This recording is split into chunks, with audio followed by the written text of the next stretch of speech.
तो मैंने टेक्स्ट किया, पापा जी मम्मी जी रिकमेंड हो गए और 3 डॉट लगा के मैंने सेंड किया। तो PIQ की जो डिटेलिंग्स है उनको कितने अच्छे से भरना है, एक प्रॉपर अगर हम गाइडेंस लेके भरेंगे तो हम उसमें ऐड ऑन कर सकते हैं कि क्या चीज़ें अच्छा इंप्रेशन देंगी, क्या चीज़ें गलत। कॉन्फ्रेंस सर एक होप देता है कि हमें लास्ट तक रुकना नहीं है, हार नहीं माननी है। जनरली लोग अगर कोई भी एक भी टास्क अगर खराब होता है तो वो डिमोटिवेट हो जाते हैं कि अब तो शायद SSB गई। In 17 SSB Bangalore, so 129 reported for the screening process, in which 26 were screened in, and from the 17 board, 2 of us got recommended. हमारा इंटरव्यू लिया था ब्रिगेडियर BS छिगारा सर ने, बाद में पता चला he was the commandant of 17 SSB board itself. जैसे बाहर के भी स्टूडेंट्स आते हैं yes, और sir. आप गए तो क्या आपने डिफरेंस देखा दोनों में? Yes sir. Sir defence background के जो स्टूडेंट्स होते हैं like from this defense academy as well as from the Sainik school, ये एक इन्वायरमेंट में जाते हैं जहाँ फिजिकल स्टेमिना एक एट मार्क होता है कि हम फिजिकली एडवांस्ड होते हैं compare to the civilian mindset. और सभी का गाइडेंस, सभी आप सीनियर्स का गाइडेंस एक बहुत हेल्पफुल रोल प्ले किया है हमारी सक्सेस में।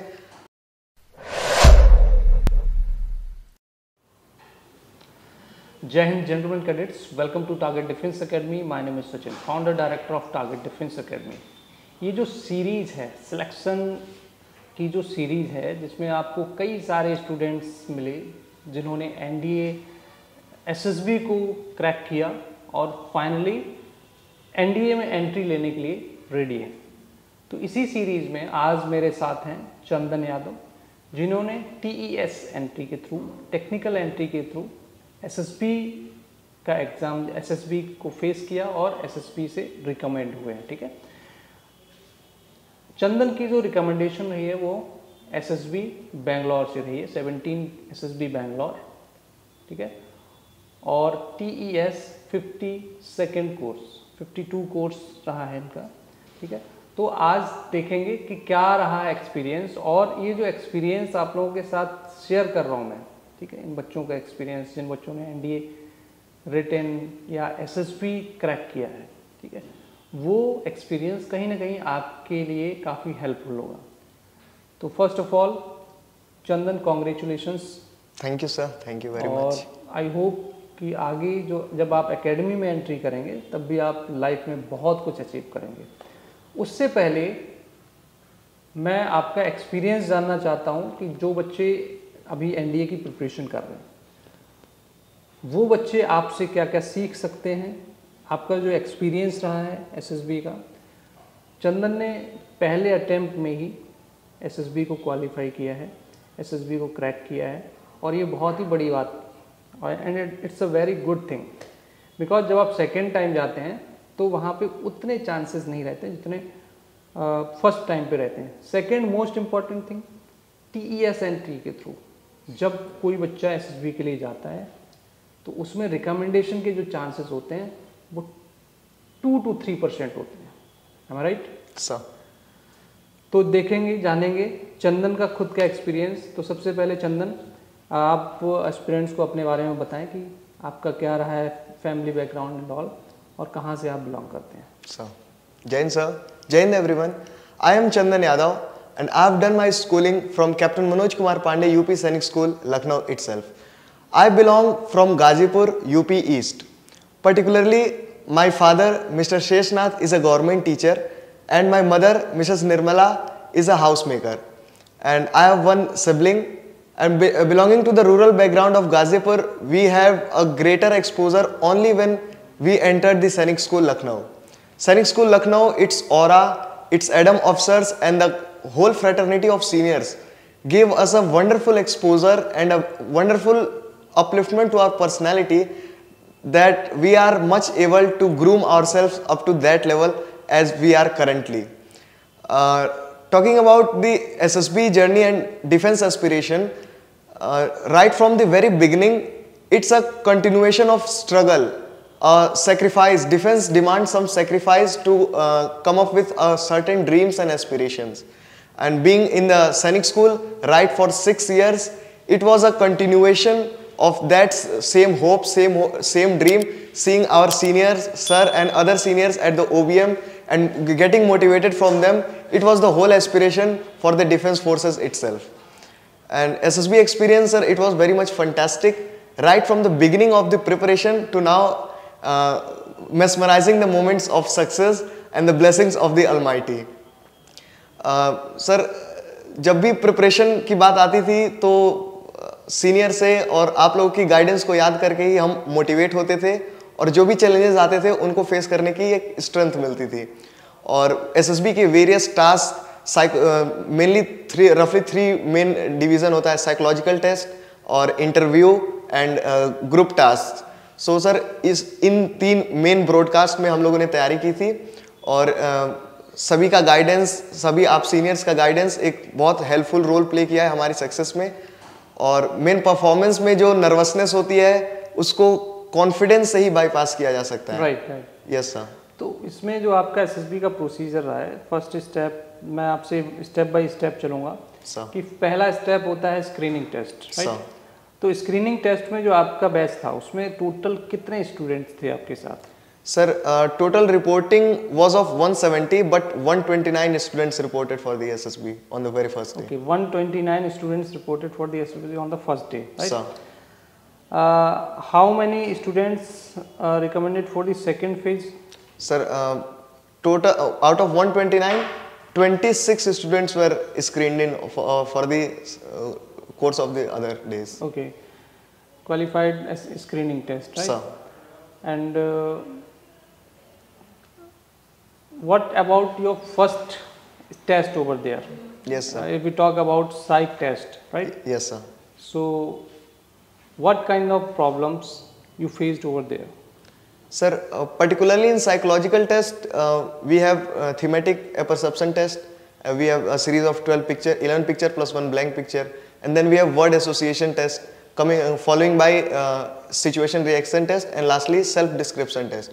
Sir, in and all factor सभी की तैयारी अच्छे से हो गई थी और एक गाइडेंस आप लोगों का सपोर्ट मिल गया था, तो एक फ्रेमवर्क पता था कि हाँ कैसे साइकोलॉजी जा रही है, तो एक साइकोलॉजिकल शेप अच्छा हो गया था और एक कॉन्फिडेंस था कि जो अटेम्प्ट कर रहे हैं वो ऑनेस्टली अटेम्प्ट कर रहे हैं और एक पॉजिटिव इन्वायरमेंट के साथ साइकोलॉजिकल टेस्ट कॉन्फिडेंटली बीत गया. अच्छा लगा था सर. तो साइकोलॉजिकल टेस्ट में आपके 4 टेस्ट होते हैं, right? तो इसमें सबसे ज़्यादा आपको किस टेस्ट ने परेशान किया है? सर सबसे ज़्यादा मेरे को सिचुएशन रिएक्शन टेस्ट ने परेशान किया सर, क्योंकि बाकी टेस्ट जो है वो टाइम के साथ उनमें बहुत लिमिटेड टाइम मिलता था. जैसे टीएटी में जो पिक्चर्स हैं they are followed by a time pause. After 4 minutes the picture will itself be diminished and other picture will be shown, so we don't have to have a time to overthink upon that. But for SRT we have the whole booklet, right from first reaction to 60th reaction हमारे पास सभी सामने होते थे, तो हम मतलब ज़्यादा time invest करते, हमें टाइम का पता ही नहीं चलता था, बट स्टिल टाइम को ध्यान में रखते हुए time management. Yes sir, time management. वहाँ पे आपको कोई ऐसा नहीं है कि एक पर्टिकुलर एसआरटी के लिए आपको इतना टाइम दिया जा रहा है, ओवरऑल आपकी जितनी एसआरटीज होती हैं उसके लिए एक टोटल टाइम होगा. अब आप कितनी एसआरटीज, तो आपने कितनी एसआरटी वहाँ पे सॉल्व की थी? Sir 57 SRTs out of 60. 57 you have solve. Okay. तो अभिषेक जो स्टूडेंट इससे पहले आया था शायद आपके बैच का, तो अभिषेक ने 37, अभिषेक ने या मैंक ने शायद 37 एसआरटी सॉल्व की थी. तो आपने तो काफ़ी अच्छी की है 57, राइट. उसके अलावा जो आपका थीमेटिक परसेप्शन टेस्ट रहता है, yes, उसमें आपको कुछ ऐसा लगा कि टाइम की कमी रही हो? No sir, 30 seconds for the image perception was there and we devoted that time wholly for the perception only, and after that the 4 minutes was completely for the story writing, and it was for the sake the time was sufficient and our speed matters in the type of story writing. Right. And अब हम आगे बढ़ेंगे और GTO पे बात करेंगे. Group testing officers task, right. तो इसके अंदर 9 टास्क होते हैं आपके. Yes sir. तो इसमें जो 9 टास्क रहे हैं तो उसमें आपका क्या एक्सपीरियंस रहा है overall? Sir group task is the very lively process of SSB. बाकी जो साइकोलॉजिकल टेस्ट एक रूम के अंदर होगा और इंटरव्यू जो एक चैम्बर में एक ऑफिसर के साथ थोड़ा बहुत लाइवली इंटरेक्शन होगा, but GTO task are that जो ग्राउंड पे होंगे, ग्रुप के साथ होंगे, 2 ऑफिसर्स हमें जज कर रहे होंगे, तो एक एकदम लाइव इन्वायरमेंट, एक्शन, डायनामिज्म होता है उसमें. और सर पर्टिकुलरली ग्रुप टास्क में ग्रुप के साथ कोऑर्डिनेट करने में ये एक अलग एक एक्सटेसी होती है सर। बीइंग फ्रॉम सैनिक स्कूल एक जो माहौल होता है कोऑपरेशन का और बाकी ग्रुप के मेंबर के साथ कोऑपरेट करने का, वो बहुत एक लाइवली डायनामिक पर्सनालिटी शो करने का एक अच्छी अपॉर्चुनिटी होती है जीटीओ टास्क। राइट। तो जीटीओ के अंदर 9 टास्क होते हैं, तो इसमें सबसे टफ टास्क कौन सा लगा आपको? सर सबसे टफ तो कोई लगा नहीं सर खास, बट नो सर सभी इक्वली थे और सबको एंजॉय किया, अच्छा लगा। इसमें लेक्चरेट कैसा रहा आपका? Sir lecturette was fine enough. एक डायलेमा था कि कुछ भी आ सकता है लेक्चरेट में और हमें पता होगा कि नहीं, बोर्ड तो हमसे बहुत अच्छे होते हैं, वो लोग क्या डिसाइड करते हैं पता ही नहीं चलता है। You have to speak extempore, yes sir, अचानक से जो भी टॉपिक दे दिया जाएगा, yes sir, within time frame of 3 minutes only। हाँ, 3 मिनट्स के लिए बोलना होगा। तो उसमें चलिए ठीक है। तो इसमें आपके और भी इंडिविजुअल ऑब्स्टिकल रेस होती है sir। तो इंडिविजुअल ऑब्स्टिकल रेस में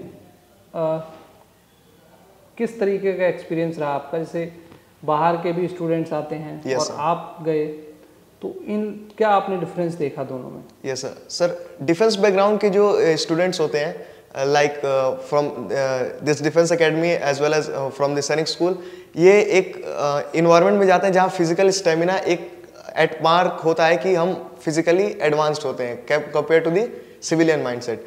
सो सर पर्टिकुलरली इंडिविजुअल ऑब्स्टेकल्स में सर आई वाज ग्लैड कि मैंने 15 इंडिविजुअल ऑब्स्टेकल्स कंप्लीट कर लिए और 16th अटेम्प्ट किया, बट विसल बच गई।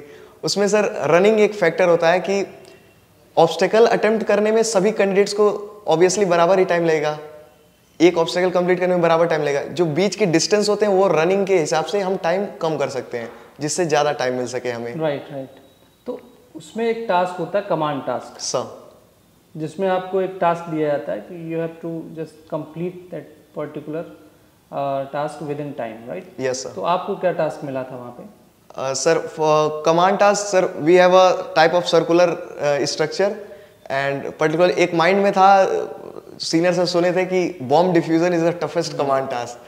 तो उसको देखने पे जब जीटीओ से बात चल रही थी, पहले इनिशियली बात चल रही थी, तो मैं सर्कुलर देखा तो थोड़ा लगा ये बॉम्ब डिफ्यूजन तो नहीं है। तो बट जब वहाँ रेड स्ट्रक्चर भी थे खूब सारे तो लगा बॉम्ब डिफ्यूजन होगा, बट जब जीटीओ ब्रीफ किए तो पता चला कि नहीं, इसमें ये बॉम्ब का उन्होंने शब्द ही नहीं लिया। तो मुझे लगा ठीक है, whatever the difficulties we have to face. Command task में सर दो सबऑर्डिनेट्स थे, उनके साथ उनको गाइड करते हुए और एक लीडरशिप की अपॉर्चुनिटी थी कमांड टास्क में। तो उसमें सर अपने आप को निखारने का एक और अच्छा सुनहरा मौका मिला जो हमने सिद्ध किया। ओके। अब आगे बात करेंगे इंटरव्यू पे। तो चंदन, आपका जो इंटरव्यू रहा है, कब हुआ था इंटरव्यू और कितने मिनट तक आपका इंटरव्यू चला? सर हमारा इंटरव्यू सर साइकोलॉजिकल टेस्ट के दिन ही हुआ था, but in the late evenings. Sir हमारा इंटरव्यू लिया था ब्रिगेडियर बीएस छिगारा सर ने। बाद में पता चला he was the commandant of 17 SSB board itself. So sir normally interview 60-70 minutes का चलता है और बाकी जो वहाँ हमारे फेलोमेट्स थे उनसे भी पूछ के यही लगा कि हाँ रफली 70-80 मिनट्स चलेगा, वही प्रिपेयर करके गए थे। बट टाइम ऐसा हुआ इवनिंग था, मुझे लगा इवनिंग है तो सर और जल्दी छोड़ देंगे, but my interview extended to 90 to 100 minutes itself. So it revolves 1.5 hour. Yes sir. So it completely revolves around the PIQ form which is filled by candidates itself. Yeah, exactly. PIQ form की बात आई तो उस पर भी मैं थोड़ा सा discuss करूँगा कि जरा एस्पिरेंट्स को इम्पोर्टेंस बताइए कि PIQ फॉर्म की इम्पोर्टेंस क्या होती है? Yes sir.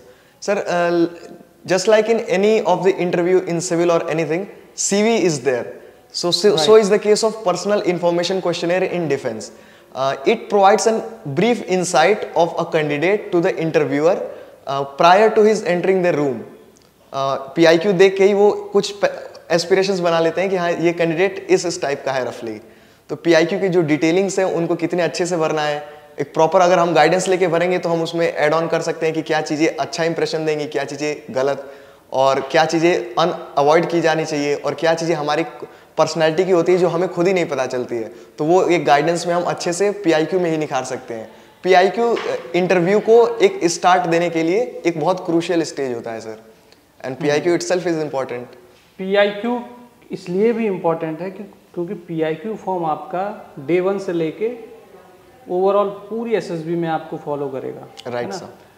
और कई बार क्या होता है कि बच्चे गलती करते हैं वो क्या करते हैं कि इम्प्रेस करने के लिए कुछ फेक चीज़ें PIQ फॉर्म में फिल कर देते हैं, जिसके बारे में शायद उनको कुछ पता भी नहीं होता है, राइट। तो वहाँ पे इम्प्रेस नहीं करना है, जो आपकी रियलिटी है वो आपको PIQ फॉर्म में फिल करनी है। ऐसा नहीं कि आपने उसको इम्प्रेस करने के लिए कुछ भी लिख दिया, है ना, जिसके बारे में आपको नॉलेज नहीं है, ना आपने कभी वो चीज़ की है। Yes sir. लाइक जैसे बहुत सारे कोर्सेज होते हैं, adventure course, basic course, mountaineering के कोर्सेज होते हैं, अगर आपने किया है तब आप you can fill over there. But अगर आपने नहीं किया है और आपने केवल भौकाल जमाने के लिए वहाँ पे लिख दिया है, तो कहीं ना कहीं उसका नेगेटिव इम्पैक्ट भी पड़ेगा। बिकॉज इंटरव्यू में हमेशा जो क्वेश्चन पूछे जाएंगे आपके, वो सब वहीं से पूछे जाएंगे, ठीक है। सेकेंड इम्पॉर्टेंट थिंग, जो आप बोलोगे क्वेश्चंस वहीं से बनते जाएंगे, राइट सर। और इसीलिए जो इंटरव्यू होता है उसका टाइम पता नहीं चलता है कि वो 15 मिनट से कब 20 मिनट और 1 आवर एंड 1.5 आवर खिंच जाता है सर, क्योंकि आप बोलते जाएंगे और क्वेश्चंस फ्रेम होते जाएंगे, राइट सर। और जितना आप बोलोगे उतना आप क्वेश्चंस जनरेट करवा रहे हैं। तो कई बार होता है कि अगर एक जो अच्छा स्टूडेंट है, ठीक है, तो वो डिसाइड करता है कि इंटरव्यूअर से क्या पूछवाना है। एग्जैक्टली सर, है ना। तो अगर आपका किसी चीज़ में बहुत इंटरेस्ट है, उसमें आपकी बहुत नॉलेज है, तो कोशिश करिए कि आप इंटरव्यूअर को उस डायरेक्शन में लेके जाइए जहाँ पे आप मजबूत हैं, जहाँ पे आपकी स्ट्रेंथ है। यस सर, है ना, क्योंकि वहाँ से अगर आपको इससे क्वेश्चन पूछा जाएगा, you can answer easily and with confidence also. With confidence also. कभी भी ऐसी जगह ना ले जाएं जहाँ के बारे में आपको पता नहीं है। Yes sir. कि इम्प्रेस करने के चक्कर में कई बार होता है, स्टूडेंट्स क्या करते हैं कि इम्प्रेस करने के बाद के लिए बोल देते हैं मैं स्क्वैश खेलता हूँ, मैं गोल्फ खेलता हूँ, है ना। Yes sir. बट एक्चुअल में उन्हें नहीं पता कि गोल्फ और स्क्वैश में क्या होता है। फिर उससे अगर 2-3 क्वेश्चन पूछे जाएंगे तो वो एकदम से मग अप हो जाएगा, खत्म। वहीं से पता चल जाएगा कि आपने ये केवल इम्प्रेस करने के लिए लिखा है या exactly you are doing the same thing, right sir. तो इंटरव्यू के बाद होता है ऑलमोस्ट सारी प्रोसेस होने के बाद GTO। और इंटरव्यू का जो प्रोसेस होता है वो आपका इन 5 डेज में कभी भी हो सकता है after screening test, right. Screening test के बाद इंटरव्यू आपका कभी भी हो सकता है, हमारे यस सर। वो कभी भी आपको बुला के आपका इंटरव्यू ले सकते हैं अकॉर्डिंग टू चेस्ट नंबर। और ऐसा भी नहीं है कि सीरियल वाइज बुलाएं, वो कभी भी बुला सकते हैं, रैंडम। Yes sir. तो चंदन फिर आते हैं कॉन्फ्रेंस पे। कॉन्फ्रेंस जो रही आपकी, यस सर। तो कॉन्फ्रेंस के बारे में ज़रा बताइए बच्चों को कि वहाँ पे जब आपने एंटर किया तो वहाँ पे कितने ऑफिसर्स आपको वहाँ पे देखने को मिले। सेकंड थिंग, कितने मिनट आपकी कॉन्फ्रेंस चली, सर, राइट, और किस तरीके के क्वेश्चंस आपसे पूछे गए। Sir, so particularly about the conference in the SSB interview, the whole process is summed up in conference itself, where the board president along with his deputies and other assessors, interviewing officers, psychologists and other GTO officers, they collectively judge a candidates. If there is any doubt of selection of a particular candidate, it is discussed and clarified as well. Sir, at the same time, if there was a concept of negative time, then I would say that my conference was in negative minutes also, because I just entered the conference room. I saw my interviewing officer as a board president, Brigadier B.S. Shikara sir, along with approximately 15 to 16 officers in uniform. And some 2 or 3 psychologists were in civil dress, but mostly were in uniform. It was a glamorous scenario, sir. My eyes were sparkling that I'm facing so many officers there right in front. So, sir, I greeted them with Jain sir. They also replied me and asked to sit me. And apparently within just a couple of 1 or 2 seconds, they asked me to leave the room. It was quite interesting. And after that, my confidence, which was prior to the conference, was added up to 200 to 300% after the conference itself only. Right, right. That's the same thing which happened to the Mank also. Sir. Right? Mank के साथ भी ऐसा ही हुआ था, और Mank की जो SSB चली थी वो भी शायद 10 सेकेंड्स चली थी, वो सॉरी कॉन्फ्रेंस जो चली थी वो 10 सेकेंड्स तक चली थी, राइट। तो इसमें मैंने लास्ट टाइम भी बताया था कि जो स्टूडेंट या तो फाइनली रिकमेंड हो चुके हैं उनके मार्क्स ऑलरेडी काफ़ी अच्छे हैं एसएसबी में, और वहाँ पे जो ऑफिसर्स बैठे हैं उनको पता है कि ये तो रिकमेंड होना ही है, तो उसमें ज़्यादा टाइम वेस्ट नहीं करते हैं। या जो बच्चा ऑलरेडी बाहर है उस पर भी टाइम वेस्ट नहीं करते हैं, वो टाइम वेस्ट करते हैं उन पे जो बॉर्डर पे होता है। तो उनकी कॉन्फ्रेंस हो सकता है कि 10 मिनट्स 15 मिनट्स 20 मिनट्स तक चले। यस सर, कॉन्फ्रेंस सर एक होप देता है कि हमें लास्ट तक रुकना नहीं है, हार नहीं माननी है। जनरली लोग अगर कोई भी एक भी टास्क अगर खराब होता है तो वो डिमोटिवेट हो जाते हैं कि अब तो शायद एसएसबी गई, बट कॉन्फ्रेंस का जो डिस्कशन है उसको अगर हम पॉजिटिवली ब्लेंड कर पाए तो सक्सेस वुड बी आवर्स। जो रिजल्ट है वो नेगेटिव से पॉजिटिव भी हो जाएगा। राइट सर, है ना। तो एक मौका होता है, last opportunity to crack SSB. उसके बाद मेडिकल होता है और आपने मेडिकल ईजिली फिट हैं आप मेडिकल, हालांकि टीआर आपको मिला था, उसके बाद आपका परमानेंट फिट हो चुके हैं सर। तो अब बात करेंगे आपके पर्सनल एक्सपीरियंस पे। ये तो आपका एसएसबी का एक्सपीरियंस रहा। Yes sir. तो चंदन, जरा अपनी फैमिली बैकग्राउंड के बारे में बताइए कि किस फैमिली से आप बिलोंग करते हैं, कैसे आपने इस जर्नी को यहाँ तक आप लेकर आए। Sir, belonging from the rural background of Ghazipur, UP East region. Sir, I was born in village Nasirpur, and my upbringing was done in my village only. My family was at that time was a joint family. और sir अब पापा की service government service में लग गई है, he is a teacher now. So फिर हम लोग हरदोई शिफ्ट हो गए सर। तो वहाँ से एक रूरल बैकग्राउंड से आना और फिर सैनिक स्कूल की entry, aftermath the whole life was completely changed. The aspiration of defense was more boosted while entering in this Sainik school. Apparently, my father is also an alumni of Sainik School Tilaiya itself. So it was the grassroots of my motivation, and the adoring nature of my mother and her blessings itself helped me through all the struggles of my life. And this was the journey of coming to Sainik School. After Sainik School, our seniors were there and our ADAM officers were there, our teachers were there. The whole training setup of the Defense Academy and the Sainik School itself is in a greater aspect is to boost the journey of being a defense soldier, a defense officer itself.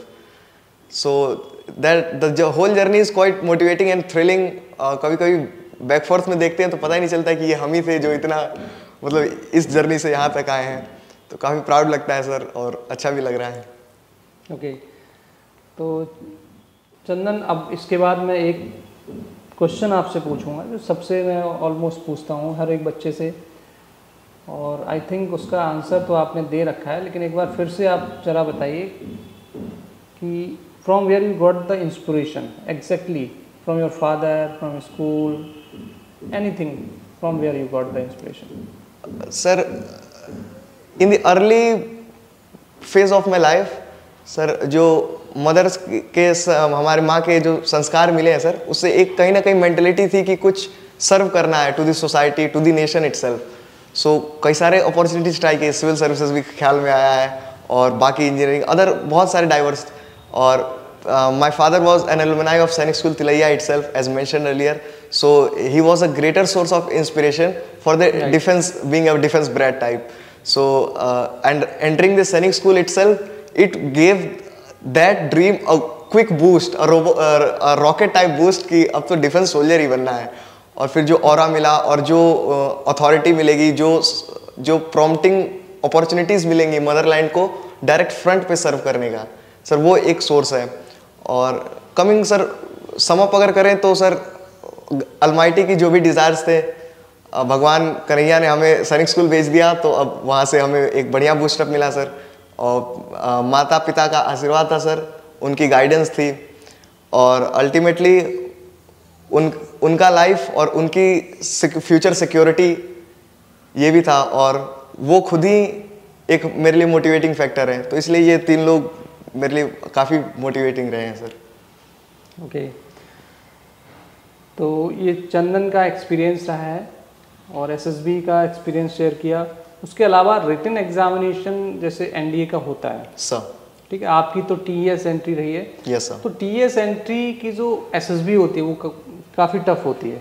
In comparison to the NDA entry, right? Sir तो इसमें आपके साथ overall कितने batch में aspirants थे, कितने students थे और कितने फाइनली रिकमेंड हुए आपके बैच से?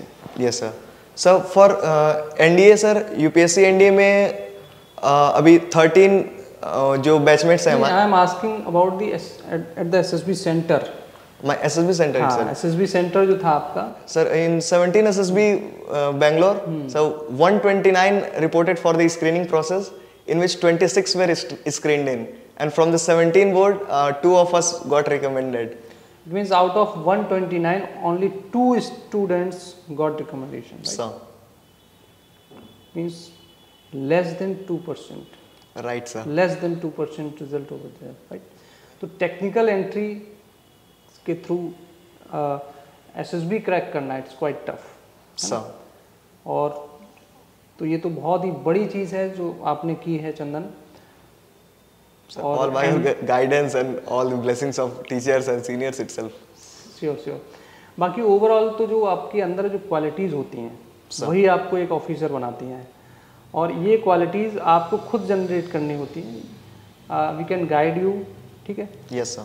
आपके पेरेंट्स आपको गाइड कर सकते हैं, आपके टीचर्स आपको गाइड कर सकते हैं, हम आपको गाइड कर सकते हैं, बट ओवरऑल जो क्वालिटीज़ है जिन पे आप वर्कआउट कर रहे हैं, सिलेक्शन आपका तभी होगा। Right sir. क्योंकि एक क्लास में बहुत सारे स्टूडेंट्स बैठते हैं, बट सिलेक्शंस 2 का होता है, 3 का होता है, या अब 129 कैंडिडेट्स एसएसबी सेंटर पे थे आपके साथ, So, बट 2 ही रिकमेंड हुए वहाँ से, राइट? तो आप समझ सकते हैं इस चीज़ को कि सबके पास सेम अपॉर्चुनिटीज़ मिलती हैं, yes sir. बट उसमें से कुछ सेलेक्ट हो जाते हैं, कुछ रिजेक्ट हो जाते हैं, है ना? So, और सिलेक्शन एंड रिजेक्शन में केवल थोड़ा सा ही फासला होता है, और वो होता है आपकी डेली एक्टिविटीज़, आपका एनवायरनमेंट जहाँ पे आप रह के पले बड़े हैं, ठीक है? तो अगर इन चीज़ों को आप अगर अभी से स्टार्ट कर देंगे तो कहीं ना कहीं ये आपकी एसएसबी में बहुत हेल्पफुल रहेगा। तो जितने भी बच्चे 10th के बाद से आते हैं, जैसे 11th 12th के साथ अगर एनडी की प्रिपरेशन करते हैं, आई होप कि वो बच्चे बहुत अच्छा परफॉर्म कर सकते हैं, sir. है ना? तो और भी कुछ गाइडेंस आप बच्चों को देना चाहते हैं, स्टूडेंट्स को कहना चाहते हैं, तो you can share. Particularly sir, professional guidance आप दे ही रहे हैं सर पर्सनली, और सभी एस्पिरेंट्स को ये फ़ायदा करेगा, बट स्टिल अपनी ऑनेस्टी और अपने कैरेक्टर में डिसिप्लिन और सिंसियरिटी ये बहुत मस्ट है सर। जो आपने बोला सिलेक्शन और रिजेक्शन में बहुत कम का फासला होता है, तो ये कहीं ना कहीं हमारी ऑनेस्टी और एक मेहनत करने की जो सिंसियरिटी होती है उस पर डिपेंड करता है। और पढ़ाई में कई सारे अप्स एंड डाउन्स होंगे, तो उसमें हमें अपने मेंटर्स को और अपने पेरेंट्स को या हूसोएवर हम कंसीडर करते हैं उनसे शेयर करके एक प्रॉपर गाइडेंस लेनी चाहिए, और फिर अपने आप को बाउंस बैक करना चाहिए। और मेहनत का कोई सब्सटीट्यूट नहीं है सर। हमारे बोर्ड में स्टेयर्स पे लिखा था, there is no elevator to success, you have to take up to the stairs. तो ये कहीं ना कहीं सही है, सक्सेस के लिए हमें हार्ड वर्क करना ही पड़ेगा। एक चीज़ और मैं आपसे पूछूंगा sir, it's last question which I want to ask you. इसमें ओवरऑल जर्नी रही आपकी, तो एक लाइफ चेंजिंग मोमेंट होता है, राइट सर। हर एक किसी की लाइफ में कोई ना कोई एक ऐसा मोमेंट होता है जिससे उसकी लाइफ कंप्लीटली चेंज हो जाती है। कुछ ऐसी सिचुएशंस या कुछ ऐसी पर्टिकुलर मोमेंट स्ट्राइक करते हैं माइंड में, तो फिर वहाँ से आपको एकदम से ऐसा लगता है कि नहीं, मुझे तो ये करना ही करना है सर। हो सकता है कि वो इमोशनल अटैचमेंट हो सकता है कि इमोशनली किसी ने अटैक किया हो, राइट? तो आपकी लाइफ में ऐसी कौन सी मोमेंट रही? सर, बाय गॉड्स ग्रेस ऐसे कई सारे मोमेंट्स आए जिसमें ओवरवेलमिंग जॉय मिला है, ब्लेसिंग्स मिली है। The most recent case is sir, हमसे पहले जो बैचमेट्स अभी एकेडमीज में है उनका जो हमसे पहले हुए हैं, तो वो एक मोटिवेटिंग फैक्टर तो है ही, और तो एक हमारे मतलब बैच में एक मीम फेमस है कि सफलता के 2 ही चेहरे, सचिन और वत्सल।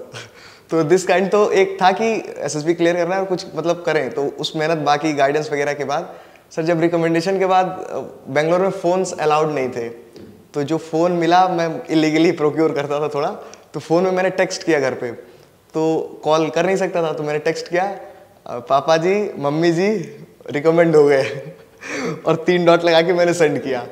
तो उसके बाद वो लिखते टाइम मतलब आंखें ब्लरी हो रही थी, हाथ भी कांप रहे थे कि मतलब ऐसा पहली बार थोड़ा मिला है। तो मैंने घर पे बताया कि रिकमेंड हो रहे थे, तो वो थोड़ा एक सुकून मिला।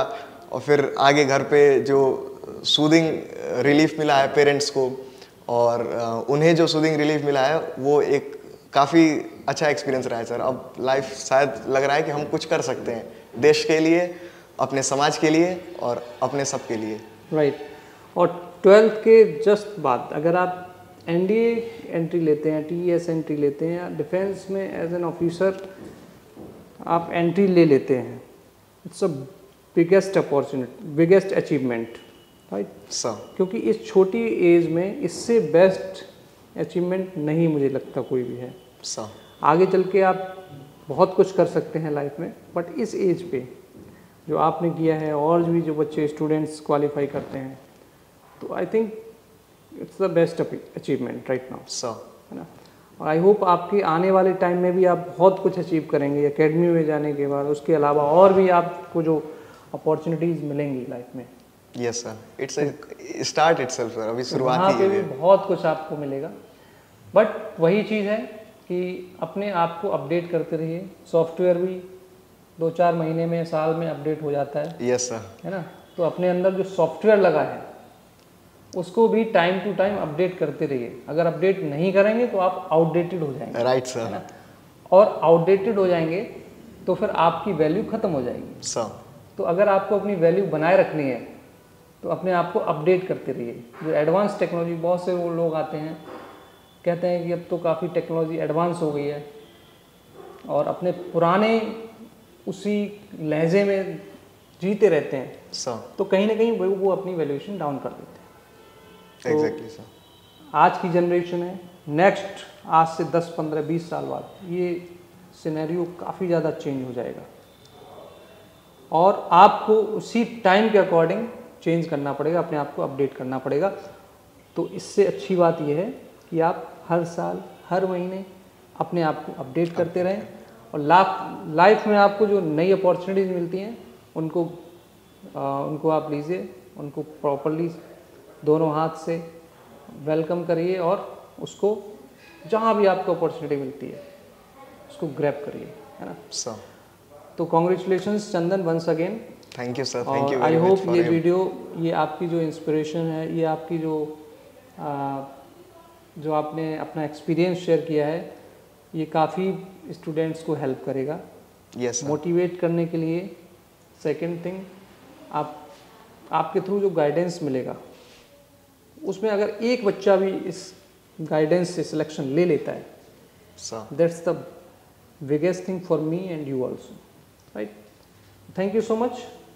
बाकी मिलते हैं आगे अपने आने वाले सेशंस में, and if you want to ask any kind of questions then you can ask me through comment section. I will try to answer them one by one, right? Okay, thank you so much. Jai Hind. Thank you sir.